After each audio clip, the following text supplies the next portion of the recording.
পিছিয়ে গেল রাজশাহী বিশ্ববিদ্যালয়ের কেন্দ্রীয় ছাত্র সংসদ রাকসুর ভোট গ্রহণের তারিখ।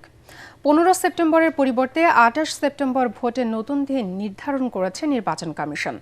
দুপুরে রাকসুর চিফ রিটার্নিং কর্মকর্তা ডক্টর এফ নজরুল ইসলাম জানান, মনোনয়নপত্র বিতরণের সময়সীমাও 31 আগস্ট পর্যন্ত বাড়ানো হয়েছে।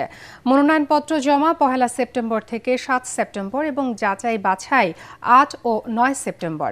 প্রত্যাহারের শেষ সময় 15 সেপ্টেম্বর। এদিকে জাহাঙ্গীরনগর বিশ্ববিদ্যালয়ের কেন্দ্রীয় ছাত্র সংসদ জাকসু নির্বাচনে বাতিল হওয়া প্রার্থীদের আপিলের শুনানির শেষ কাল চূড়ান্ত তালিকা প্রকাশ করবে নির্বাচন কমিশন।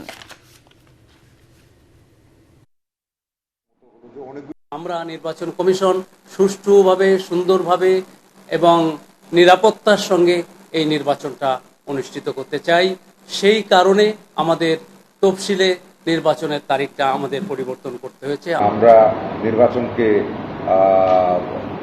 ইনক্লুসিভ করার জন্য এবং স্টুডেন্টসদেরকে উৎসাহিত করার জন্য নির্বাচনে অংশগ্রহণে আমরা তাদেরকে যে ভুলগুলি কারেকশন করিয়ে, ছোটোখাটো ভুলগুলি কারেকশন করিয়ে ইতিমধ্যে আমরা 13 জনের 15টা মনোনয়নপত্র আমরা বৈধ হিসাবে গ্রহণ করেছি।